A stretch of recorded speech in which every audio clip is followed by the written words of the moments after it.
காசாவின் on பிராங்காக யக்கீன் Hamad இருக்கிறாள். இந்த யக்கீன் ஹமத் அப்படிங்கிற இந்த 12 வயது பாலஸ்தீனிய சிறுமி இஸ்ரேல் ஏவுகணை தாக்குதல்ல பீஸா ஆன ஒரு காட்சியை அவங்க வீட்டுக்குள்ளேயே அது நடந்தது அப்படிங்கிற விவரங்கள் வெளியில வந்திருக்கு.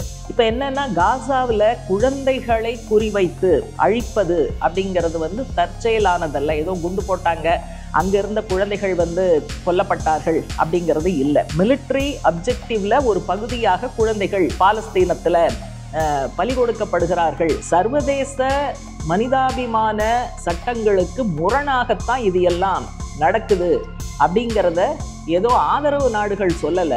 இஸ்ரேலுக்கும் அமெரிக்காவுக்கும் நட்பாக இருக்கக்கூடிய மேற்கத்திய நாடுகளே மௌனம் சாதிக்க முடியாதுங்கிற இடத்துல இப்ப வந்திருக்காங்க. காசாவில் இவங்களை பூரா துரத்திட்டு காசாவை நல்ல ஒரு சுற்றுலா தளமாக மாற்ற வேண்டும்ங்கிறது தான் ட்ரம்போட ஆலோசனையா கடந்த காலத்துல அவங்க வாழ்க்கையில அனுபவித்து இனப்படுகொலையை சந்தித்து இஸ்ரேல்னு ஒரு தனி நாட்டுக்கு வந்த பிறகு அதே போன்ற ஒரு இனப்படுகொலையை பாலஸ்தீனியர்கள் மீது நிகழ்த்துவது என்ன நியாயம்? இடியன்கிற அன்றைய பைபிள்ல வரக்கூடிய இராணுவ அதிகாரியினுடைய பெயரை வைத்து இந்த அழித்தொழிப்பு வேலைகளை, காலி செய்கிற வேலைகளை இஸ்ரேல் செய்கிறதுங்கிறத பார்க்கணும். எவ்வளவு கேடுகெட்ட சிந்தனை கொண்டவர்களாக ஏகாதிபத்தியமோ அதனுடைய நாடுகளும் இருக்குங்கிறத நம்ம பார்க்க வேண்டியிருக்கு.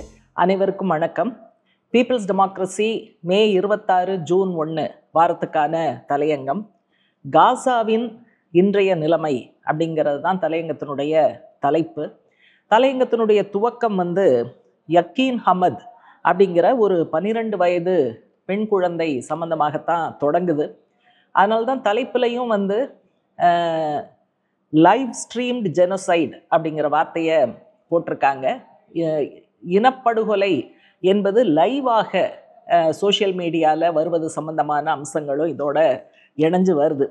இப்போ இந்த யக்கீன் ஹமத் அப்படிங்கிற இந்த 12 வயது பாலஸ்தீனிய சிறுமி இஸ்ரேல் ஏவுகணை தாக்குதல்ல பீஸா ஆன ஒரு காட்சியை அவங்க வீட்டுக்குள்ளேயே அது நடந்தது அப்படிங்கிற விவரங்கள் வெளியில் வந்திருக்கு. யக்கீனுக்கு பொதுவாக சமூக வலைத்தளத்தில் கொடுத்துருக்கிற பேர் என்ன அப்படின்னா, ஆன் பிராங்க் அப்படிங்கிற சிறுமியை நம்ம கேள்விப்பட்டிருப்போம். காசாவின் ஆன் பிராங்காக யக்கீன் ஹமத் இருக்கிறாள் அப்படிங்கிறது தான் அவளுக்கு கிடைத்திருக்கக்கூடிய பெயர். ஆன் பிராங்க் என்ன பண்ணாங்க நம்ம எல்லாருக்குமே தெரியும். அது சம்பந்தமான நாவல், கதைகள் எல்லாமே வந்திருக்கு. அவங்க நாசியால் ஆக்கிரமிக்கப்பட்ட அந்த ஜெர்மன் பகுதியில் யூதர்கள் அழித்தொழிக்கப்பட்ட போது மிக ரகசியமாக அவங்க ஒரு டைரி குறிப்பை ஆன் பிராங்க் மெயின்டைன் பண்ணாங்க. அதன் மூலமாக நிறைய விவரங்கள் பின்னால வெளியில வந்தது. அதை போல யக்கீன் ஹமத் பாலஸ்தீனியத்தில் நடக்கக்கூடிய மிக கொடுமையான இஸ்ரேலால் செய்யப்படுகிற இன படுகொலை, அதே போல குண்டு வீசுதல், மனித உரிமை மீறல், இது எல்லாத்தையுமே அவங்க டிஜிட்டலாக பதிவு செய்திருக்கிறார் அப்படிங்கிறது ரொம்ப குறிப்பிடத்தகுந்த விஷயம். இன்றைய இஸ்ரேலி ஜயனிஸ்டுகள் அவங்க இஸ்ரேல் என்கிற ஒரு நாடு உருவானதற்கு எதை காரணம் காட்டி நியாயம் கற்பிப்பார்கள் அப்படின்னா, ஜெர்மனில் ஹிட்லர் காலத்தில் நடந்த யூத படுகொலை அதை வைத்து எங்களுக்கு அங்கே பாதுகாப்பு இல்லை, எனவே எங்களுக்கு ஒரு நாடு வேணும் அப்படிங்கிற முறையில் தான் அவங்க இஸ்ரேலுங்கிற ஒரு நாட்டையே உருவாக்கி வந்தாங்க. ஆனால் அவர்களே கடந்த காலத்தில் அவங்க வாழ்க்கையில் அனுபவித்து இனப்படுகொலையை சந்தித்து இஸ்ரேல்னு ஒரு தனி நாட்டுக்கு வந்த பிறகு அதே போன்ற ஒரு இனப்படுகொலையை பாலஸ்தீனியர்கள் மீது நிகழ்த்துவது என்ன நியாயம்? அது எவ்வளவு பெரிய முரண்பாடு அப்படிங்கிறத நம்ம பார்க்க வேண்டியிருக்கு. யக்கீனை பொறுத்த வரைக்கும் பல அகதிகள் முகாம் ஒவ்வொன்றிலையா அவங்க போய் இருந்தாங்க. ஒவ்வொரு முகாம்லையும் அவங்க பார்த்த கேட்ட விஷயங்களை எல்லாம் அவங்க ரெக்கார்ட் பண்ணாங்க. அவங்க ஒரு ஊடக செயல்பாட்டாளர் அப்படின்னு சொல்லலாம். அவங்க வெறும் பதிவு பண்ணி விஷயங்களை சொல்வது மட்டுமல்ல, பாதிக்கப்பட்டவர்களுக்கு உதவி செய்கிற அந்த ஹியூமனிடேரியன் எய்டு அதையும் செய்யக்கூடிய ஒரு நபராக அவர் இருந்தார். இப்போ இந்த லைவ் ஸ்ட்ரீம்டு ஜெனோசைட் அப்படிங்கிற வார்த்தை அம்னஸ்டி இன்டர்நேஷ்னலால் உருவாக்கப்பட்டது. ஏன்னா அங்கே பாலஸ்தீனத்தில் இருக்கக்கூடிய சமூக ஊடக செயல்பாட்டாளர்கள் இந்த விஷயங்களை எல்லாம் சமூக ஊடகங்கள் மூலமாக வெளிக்கொண்டு வரலைன்னா பல பயங்கரங்கள் உலகத்தினுடைய கண்ணுக்கே வராமல் போயிருக்கும். இப்போ என்னன்னா, காசாவில் குழந்தைகளை குறிவைத்து அழிப்பது அப்படிங்கிறது வந்து தற்செயலானதல்ல. ஏதோ குண்டு போட்டாங்க, அங்க இருந்த குழந்தைகள் வந்து கொல்லப்பட்டார்கள் அப்படிங்கிறது இல்லை. இது ஒரு ஒரு ஒரு மோசமான சித்தாந்த அடிப்படையிலான அழித்தொழிப்பு. அதுல குழந்தைகள் குறிப்பாக குறிவைக்கப்படுகிறார்கள். அது திட்டமிட்டே செய்யப்படுகிறது அப்படிங்கிறதான் நம்ம பார்க்கணும்.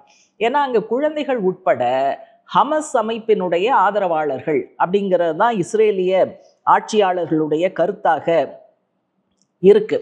இந்த ஜயனிஸ்ட் அரசியல்வாதிகள் வந்து ஹமஸ்க்கு எதிராக, பாலஸ்தீனத்திற்கு எதிராக கிளப்பி விடுகிற அந்த வெறியூட்டும் பிரச்சாரத்துல குழந்தைகளையும் விட்டு வைக்காமல் தான் அவங்க வந்து பேசிட்டு இருக்காங்க. இப்போ உதாரணமா மோஷே ஃபெய்க்லின் அப்படிங்கிறவர் ஒரு அரசு அதிகாரி, நேத்தன்யாகு அரசாங்கத்தோட மிக நெருக்கமான தொடர்பில் இருப்பவர். சமீபத்தில் அவர் வந்து பகிரங்கமாக என்ன சொன்னார்னா, காசாவில் இருக்கக்கூடிய ஒவ்வொரு குழந்தையும் நமக்கு எதிரி, குழந்தையும் கூட, எவ்ரி பேபிங்கிற வார்த்தையை தான் அவர் வந்து பயன்படுத்தினாரு. இந்த மாதிரியான விஷயங்கள் வந்து கடந்த காலத்துல நம்ம பார்த்தது கிடையாது. இது ஒரு முன்னுதாரணமே இல்லாத மிக மோசமான விஷயமாக நம்ம பார்க்கிறோம். அப்ப வந்து இராணுவம் திட்டமிடும் போதே குழந்தைகளையும் குறிவைத்து தான் திட்டமிடுகிறது. மிலிட்ரி அப்ஜெக்டிவ்ல ஒரு பகுதியாக குழந்தைகள் பாலஸ்தீனத்துல பலி கொடுக்கப்படுகிறார்கள் அப்படிங்கிறது ரொம்ப ரொம்ப அபாயகரமான விஷயம். இப்ப இஸ்ரேல் சைட்ல இருக்கக்கூடிய திட்டம் என்ன அப்படின்னா, திரும்ப திரும்ப அதிகமான இராணுவத்தை குவித்து காசால ஒரு 365 சதுர கிலோமீட்டர் அதுல இருக்கக்கூடிய பாலஸ்தீனியர்களை வெளியேற்றுவது, காலி செய்வது, ஒன்று கட்டாயப்படுத்தி வெளியேற்றுவது அல்லது கொல்வது. இதுதான் அவங்களுடைய திட்டமிடலாக இருக்கு. ஏற்கனவே இந்த 365 சதுர கிலோமீட்டர்ல 70% பகுதி பாலஸ்தீனர்கள் உள்ளே நுழைய முடியாத no go zones for Palestinians என்று உள்ளே நுழைய முடியாத, அனுமதி இல்லாத பகுதியாகத்தான் இருக்கு. இப்ப காசாவினுடைய மக்கள் தொகையில பெரும்பகுதி ராஃபா என்று எல்லையில ஒரு நகரம் இருக்கு, அந்த நகரத்தை நோக்கி தள்ளப்படுகிறது. அந்த நகரமும் உருப்படியா இல்லை, அதுலேயும் குண்டு போட்டு வீடுகள் இடிந்து தரமட்டமாகி அப்படிதான் இருக்கு. வேற சில நகரங்களும் கான் யவுனஸ், அதே போல டேர் அல் பாலா, இப்படியான நகரங்களும் கூட தரமட்டமாகி இருக்குங்கிறத தான் பார்க்குறோம். ஒரு இடம் கூட அங்கே வந்து உருப்படியாக இல்லை. இப்போ இவங்க வந்து பாலஸ்தீனியர்களை அங்கிருந்து வெளியேற்றி எங்க வந்து குடியமர்த்துறாங்க அப்படின்னு பார்த்தா, இஸ்ரேலின் கட்டுப்பாட்டுக்குள் இருக்கக்கூடிய பகுதியில் குடியேற்றாங்க. பாலஸ்தீனியர்கள் தாயகத்திலிருந்து துரத்தப்படுறாங்கங்கிற நிலைமையில இங்க வந்து சித்திரவதை செய்து பாலஸ்தீனியர்களை குடியமர்த்தக்கூடிய பகுதிக்கு இஸ்ரேல் என்ன பேர் வச்சிருக்குன்னா, மனிதாபிமான பகுதிகள், ஹியூமனிடேரியன் ஜோன் அப்படிங்கிற மாதிரி பேர் வச்சிருக்காங்க. உண்மையிலேயே இது மிகப்பெரிய நகை முரண்னு தான் பார்க்கணும். அங்க வந்து உணவுப் பொருள் வந்து பொட்டணங்கட்டி தனியார் அமைப்புகள் மூலமாக அங்கு கொண்டு வந்து குடியமர்த்தப்படுகிற பாலஸ்தீனியர்களுக்கு தரப்படுகிறது. இந்த தனியார் என்ஜிஓ அமைப்புகளும் கூட இஸ்ரேலிய அரசாங்கத்தினுடைய சான்றிதழ் பெற்று, அவங்க எஸ்ன்னு சொல்லக்கூடிய அமைப்புகள் தான் வரணும். அப்ப என்னன்னா, என்ஜிஓக்களும் இஸ்ரேல் அரசனுடைய ஒரு ஆயுதமாக பயன்படுத்தப்படுகிறார்கள். உணவுப் பொருளுங்கிறதும் இஸ்ரேலிய அரசாங்கம் ஒரு ஆயுதமாக பயன்படுத்தப்படுகிற ஒரு மோசமான சூழல் அப்படிங்கிறதா நிலவுது. இருக்க பாலஸ்தீனியர்கள் எண்ணிக்கையில் அதிகமா இருப்பாங்க, ஆனா அவங்களை கொண்டு வந்து குடியமர்த்துகிற இடம் வந்து ஒரு சின்ன இடமா இருக்கும். அப்ப ரொம்ப குறுகலான சின்ன இடத்துல கூடுதல் எண்ணிக்கையில பாலஸ்தீனியர்கள் வந்து திணிக்கப்படுகிறார்கள் அப்படிங்கிறது மிக மோசமான விஷயமா இருக்கு. இப்ப இந்த மாதிரியான ஒரு என்ஜிஓவை டொனால்ட் ட்ரம்ப் கூட ஒன்று செட் பண்ணி இருக்காரு, இந்த மாதிரி உணவெல்லாம் கொடுக்கறதுக்கு. அது வந்து ஒரு நல்ல விதத்துல எல்லாம் இல்லை. ஏன்னா உணவுப் பொருள் வழங்கணும்னா ஐநா சபை மூலமா போனா இருக்கிறதுலேயே அதுதான் பெஸ்ட். ஆனா ஐநாவுக்கே தகவல் சொல்லாமல் ட்ரம்ப் வந்து இந்த மாதிரி தனியாக ஒரு என்ஜிஓவை செட் பண்றாருன்னா, அது வந்து இஸ்ரேல் இவற்றை எல்லாம் ஒரு ஆயுதமாக பயன்படுத்துவதற்கு ஆதரவு கொடுக்கக்கூடிய விதத்துல தான் ட்ரம்போட நடவடிக்கையும் இருக்குங்கிறத பார்க்கணும். இப்போ இந்த மாதிரி காசாவில இருந்து பாலஸ்தீனியர்களை காலி செய்வதற்கு நேத்தன்யாகு அமைச்சரவை ஒரு கோட் நேம் வச்சிருக்கு. அது வந்து கிடியன்ஸ் சேரியட்ஸ்.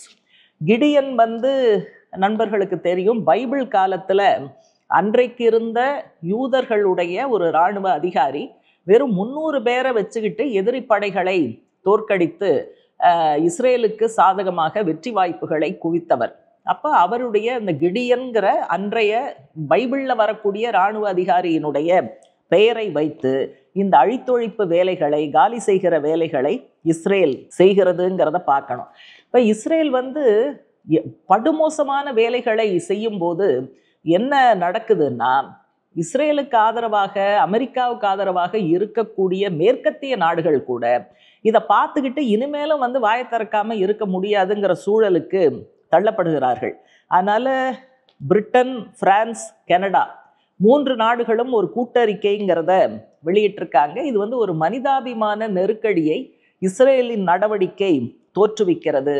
இது வந்து இன்டாலரபிள், சகிக்கவே முடியாதுங்கிற வார்த்தை உட்பட அந்த கூட்டறிக்கையில இருக்கு. குறிப்பாக உணவுப் பொருள் கூட அங்கு பாலஸ்தீனிய மக்களுக்கு, குழந்தைகளுக்கு போய் சேர முடியாத அளவுக்கு இஸ்ரேலோட கெடுபிடி என்பது சரியல்ல அப்படிங்கிறத பயன்படுத்துறாங்க. அதே போல இஸ்ரேல் அரசு தரப்புல ஏற்கனவே சொன்னோம் இல்லையா, ஒவ்வொரு பாலஸ்தீனிய குழந்தையும் கூட எதிரின்னு, அந்த மாதிரியான கருத்துக்களை வெளிப்படுத்துவது அப்படிங்கிறது பயங்கரம். அதையெல்லாம் வந்து ஏற்கவே முடியாது. அதை வன்மையாக கண்டிக்கிறோம். சர்வதேச மனிதாபிமான சட்டங்களுக்கு முரணாகத்தான் இது எல்லாம் நடக்குது அப்படிங்கிறத ஏதோ ஆதரவு நாடுகள் சொல்லலை. இஸ்ரேலுக்கும் அமெரிக்காவுக்கும் நட்பாக இருக்கக்கூடிய மேற்கத்திய நாடுகளே மௌனம் சாதிக்க முடியாதுங்கிற இடத்துல இப்போ வந்திருக்காங்க அப்படிங்கிறத பார்க்க வேண்டியிருக்கு. யூரோப்பியன் கமிஷன் ஒன்று இருக்கு, அது தெரியும். அதனுடைய தலைவர் உர்சுலா வோன் டெர் லயன் அவங்க வந்து என்ன சொல்லியிருக்காங்க, மனிதாபிமான உதவிகள் எப்போதுமே ஒருபோதும் அரசியல் படுத்தப்படக்கூடாது, இட் கெனாட் பி பொலிட்டிசைஸ்ட் அப்படிங்கிறத சொல்லியிருக்காங்க. அவங்கள பொறுத்த வரைக்கும் தீர்வுங்கிறது பாலஸ்தீனம் இறையாண்மையோட ஒரு தனி நாடு, இஸ்ரேல் தனி நாடு, இரு நாடு என்பதுதான் அதனுடைய தீர்வாக இருக்க முடியும்னு சொல்லியிருக்காங்க. பிரச்சனை என்னன்னா, இவங்கள்லாம் இத்தனையும் சொன்ன போதும் கூட அமெரிக்கா தரப்புல இந்த மாதிரி விஷயங்களை ஆதரித்து எந்த வார்த்தையும் கிடையாது. ட்ரம்ப் வந்து மௌனமாக இருக்கிறார். அப்போ அமெரிக்காவோ ட்ரம்ப்போ வாயை திறந்து பேசாத போது இவங்கள்லாம் சொல்றத இஸ்ரேலிய அரசாங்கம், நேத்தன்யாகு அரசாங்கம் எவ்வளோ தூரம் காதுல வாங்கும் அப்படிங்கிறது ஒரு மிகப்பெரிய கேள்விதான். அப்புறம் இஸ்ரேல் ஆக்கிரமித்திருக்கக்கூடிய பாலஸ்தீனிய பகுதியில் மனித உரிமைகள் சம்பந்தமாக கவனிப்பதற்காக நியமிக்கப்பட்டு இருக்கிற ஸ்பெஷல் ராப்போர்ட்டியர், சிறப்பு அதிகாரி பிரான்செஸ்கா ஆல்பனீசே, அவங்களும் வந்து என்ன சொல்லியிருக்காங்கன்னா, இதில் ஐநாவில் இருக்கக்கூடிய பல உறுப்பு நாடுகள் ஒன்று இஸ்ரேலோட கிரிமினல் நடவடிக்கையை ஆதரிக்கிறவங்களா இருக்காங்க, அல்லது அது பற்றி எதையுமே சொல்லாதவர்களாக, கண்டிக்க மறுப்பவர்களாக இருக்கிறார்கள் அப்படின்னு அவங்க குற்றம் சாட்டி இருக்காங்க. அவங்க குறிப்பாக மேற்கத்திய நாடுகள், வளைகுடா நாடுகளை மனசில் வச்சு தான் இந்த விமர்சனத்தை பண்ணியிருக்காங்க. இது இப்படியே போச்சுன்னு சொன்னால் பெரும்பாலான உலக நாடுகளால் ஒதுக்கப்படுகிற, நிராகரிக்கப்படுகிற ஒரு நாடாக இஸ்ரேல் மாறக்கூடும் அப்படிங்கிறதையும் அவங்க வந்து ஒரு எச்சரிக்கையாக வெளியிட்டிருக்காங்க. இப்போ இதில் ஒரு விஷயம் என்ன தெளிவாகுதுன்னா, இஸ்ரேல் வந்து இவ்வளோ தூரம் தைரியமாக நடவடிக்கை எடுப்பதற்கான காரணம் ஒன்று அமெரிக்க ஏகாதிபத்தியம் நமக்கு தெரியும். இதையும் தாண்டி அமெரிக்கா மட்டுமல்ல, வேறு சில நாடுகளும் வலுவாக இஸ்ரேலுக்கு பின்னால இருக்காங்க. 1948 இஸ்ரேல் என்கிற தனிநாடு உருவாவதற்கு அனுமதி கொடுத்த ஐநா தீர்மானம், அந்த தீர்மானத்தை ஆதரித்த பல நாடுகளுடைய ஆதரவோடு, உடந்தையோடு தான் இஸ்ரேல் இந்த மாதிரியான வேலைகளை செய்கிறது. ஆரம்பத்திலிருந்தே அந்த ஜயனிசம் என்று சொல்லக்கூடிய அந்த சித்தாந்தம், அது வந்து பாலஸ்தீன மக்களை அழித்தொழிப்பது, இன அழிப்பு அப்படிங்கிறத தான் குறிக்கோளாக வைத்து ஆரம்பத்திலிருந்தே செயல்பட்டது அப்படிங்கிறத நம்மளால புரிஞ்சுக்க முடியும். யூத வரலாற்றாசிரியர் இலான் பாப்பே, அவர் வந்து ஜெர்மனில் அந்த காலத்தில் ஹிட்லரோட அந்த யூத அழிப்பின் காரணமாக அவருடைய குடும்பம் பாதிக்கப்பட்ட குடும்பம், அந்த குடும்பத்திலேருந்து வந்திருக்கிறவர். அவர் வந்து எத்னிக் கிளென்சிங் ஆஃப் பாலஸ்டைன் அப்படின்னு ஒரு புத்தகம் எழுதியிருக்கார். அந்த புத்தகத்தில் 1948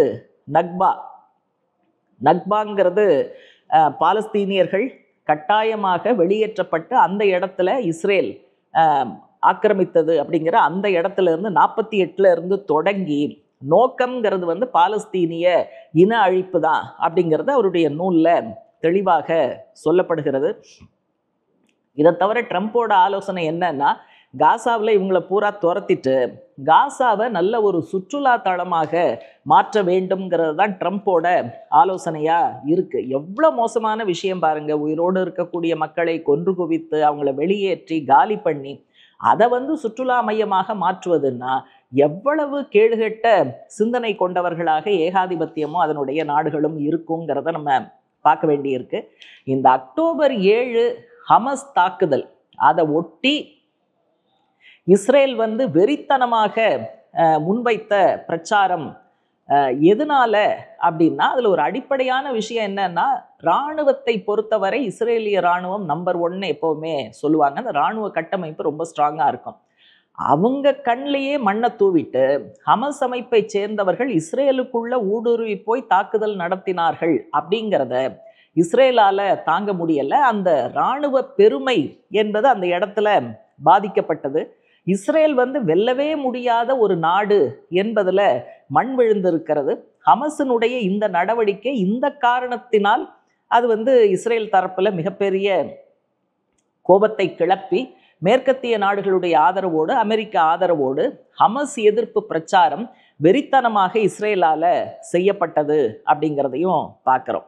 ஒரு நவீன உலக அமைப்புல இரு நாடுகளுக்கு இடையிலான உறவு ஒரு நட்பு ரீதியாக இருப்பதும் சச்சரவுகளை பேசி தீர்ப்பதும் அப்படிங்கிறதெல்லாம் இல்லை.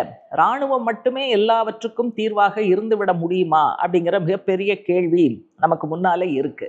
இப்போ இது ஒரு பக்கம் இருக்க, பாலஸ்தீனம் குறித்து இந்தியாவினுடைய நிலைமை என்ன அப்படின்னு பார்க்கும்போது, வரலாற்று ரீதியாக இந்திய தரப்பு, குறிப்பாக காந்தியிலிருந்து நேரு வரை மிக தெளிவாக பாலஸ்தீனிய தாயகம் அப்படிங்கிறத தான் ஆதரவு தெரிவிச்சிருக்காங்க. ஒரு தேசிய அளவிலான கருத்தொற்றுமை, எல்லா கட்சிகள் மத்தியிலிருந்தும் கருத்தொற்றுமை இந்த நிலைப்பாட்டுக்கு ஆதரவாகத்தான் இருந்தது. ஆனால் இன்னைக்கு ஹிந்துத்துவ சக்திகள் ஆட்சிக்கு வந்த பிறகு அந்த நிலைமை கம்ப்ளீட்டாக மாறிடுச்சு. இந்தியாவினுடைய நிலைப்பாடும் மாறிடுச்சு. இதுக்கு ஒரு முக்கியமான காரணம்ங்கிறது, இவர்கள் கடைபிடிக்கக்கூடிய இந்துத்துவம் என்கிற சித்தாந்தமும் அங்கு இஸ்ரேல் அரசு கடைபிடிக்கக்கூடிய ஜயானிசம் என்கிற சித்தாந்தமும் ரெண்டுத்துக்கும் பொதுவான பல அம்சங்கள் இருக்கு. குறிப்பாக மத அடையாளத்தின் அடிப்படையில் தேசம் அப்படிங்கிற அந்த கருத்தொற்றுமை இரண்டு சித்தாந்தங்களுக்கும் இருக்கிறது. இன்னும் சொல்ல போனா இந்த தலையங்கம் இந்த இரண்டு அரசுகளும் ஐடியாலஜிக்கல் சோல்மேட்ஸ் அப்படிங்கிற அளவுக்கு அவர்களுக்குள் நெருக்கம், சித்தாந்த ரீதியான நட்பு அப்படிங்கிறது இந்த தலையங்கம் அழுத்தமாக சொல்லுகிறது. ஏன்னா ஆர்எஸ்எஸ் துவங்கப்பட்ட காலத்திலிருந்தே அதனுடைய தலைவர்கள் இந்த ஜயனிஸ்ட் சித்தாந்தத்தை ரொம்பவும் பெருமையாக பார்த்தவர்கள். இன்றைக்கு அவர்கள் நடத்தி கொண்டு இருக்கிற அந்த ஹிந்துத்வா என்பது இதன் காரணமாக இஸ்ரேல் நடத்துகிற இந்த அழித்தொழித்தலுக்கு ஆதரவான இடத்துல போய் நிற்கிதுங்கிறத பார்க்கணும். இப்போ இவர்களுடைய இந்த ஒற்றுமை, இந்தியா இஸ்ரேல் இவர்களுடைய நெருக்கம்ங்கிறது இந்த பிரச்சனையையே, இந்த கான்ஃப்ளிக்டையே, அதனுடைய வரையறுப்பையே வேறு விதமாக பார்க்கிறது. பாலஸ்தீனிய பிரச்சனைன்னா என்ன? இது பாலஸ்தீனியத்துக்கான தாயகம் சம்பந்தப்பட்ட பிரச்சனை, அவர்களுடைய விடுதலை சம்பந்தப்பட்ட பிரச்சனை. ஆனால் இதை மாற்றி இந்தியாவும் இஸ்ரேலும் இன்னொரு வரையறுப்பு என்ன வைக்கிறாங்கன்னா, இது யூதர்களுக்கும் முஸ்லிம்களுக்கும் இடையில் நடக்கக்கூடிய மத போர் அப்படிங்கிற முறையில் அந்த கான்ஃப்ளிக்டோட தன்மையையே வேறு மாதிரி வரையறுத்து உலகின் முன் வைக்கிறார்கள் அப்படிங்கிறத பார்க்கணும். இந்த மாதிரியான பிரச்சாரம்ங்கிறது சில காரணங்கள்னால வலுப்படுத்தப்படுது. என்ன மாதிரியான காரணங்கள் அப்படின்னா, மோடியினுடைய இந்தியாவுக்கும் நேத்தன்யாகுவோட இஸ்ரேலுக்கும் இடையில இராணுவ ரீதியான ஒப்பந்தங்கள், பாதுகாப்புத்துறை சம்பந்தப்பட்ட உடன்படிக்கைகள் இந்த காலகட்டத்தில் கூடுதலாக நடந்து கொண்டு இருக்கிறது. இதுவும் சேர்ந்து பாலஸ்தீன பிரச்சனையையே அவர்கள் மறுவரையறுப்பு செய்யக்கூடிய ஒரு சூழலுக்கு இட்டு சென்றிருக்கிறதுங்கிறத நம்ம பார்க்கணும். எனவே இந்த சூழல்ல நமக்கு முன்னால இருக்கக்கூடிய கடமை தெளிவாக இருக்கு. இப்போ பாலஸ்தீனத்துக்கு ஆதரவாக சர்வதேச ஆதரவுங்கிறது பெருகி கொண்டே போகிறது. இந்த தலையங்கத்தினுடைய முதல் பகுதியில் சொன்ன மாதிரி இஸ்ரேலுக்கு ஆதரவாக இருந்த மேற்கத்திய நாடுகள் கூட இஸ்ரேலோட இவ்வளவு அட்டகாசங்களை பார்த்த பிறகு தங்களுடைய கருத்துல ஒரு சில மாற்றங்களை, ஒரு ஷிஃப்டிங் தெரியுது, மாற்றங்களை அவர்கள் கொண்டு வந்து கொண்டிருக்கிறார்கள். இந்த பிரச்சனை எப்படி தீர்க்கப்படும்ங்கிறது தான் இந்த 21ஆம் நூற்றாண்டுல ஒரு மாடர்ன் சிவிலைசேஷன் சர்வைவ் ஆகுமா ஆகாதா என்பதற்கான ஒரு டெஸ்டாக இந்த பிரச்சனைங்கிறது இருக்கு. இப்போ இந்தியாவை பொறுத்த வரைக்கும் இந்திய மக்கள் மோடி அரசின் மீது மிகப்பெரிய நிர்பந்தத்தை கொண்டு வந்து மேற்கத்திய நாடுகள் உள்பட இஸ்ரேலுடைய அடாவடித்தனத்தை கண்டிக்கும் போது இந்தியா முகத்தை திருப்பி கொண்டு இருப்பது சரியல்ல. அதனால கண்டிப்பாக இஸ்ரேலோட சகிக்க முடியாத இந்த நடவடிக்கைகளை கண்டிப்பதற்கு முன்வர வேண்டும் அப்படிங்கிறத அழுத்தமாக சொல்ல வேண்டியிருக்கு. இந்திய அரசை இந்த நிலைப்பாட்டுக்கு கொண்டு வருவது நம்முடைய எதிர்ப்பின் மூலமாகத்தான் முடியும். எனவே உரத்த குரல் எழுப்ப வேண்டும் என்பதுதான் தலையங்கத்தினுடைய வேண்டுகோள்.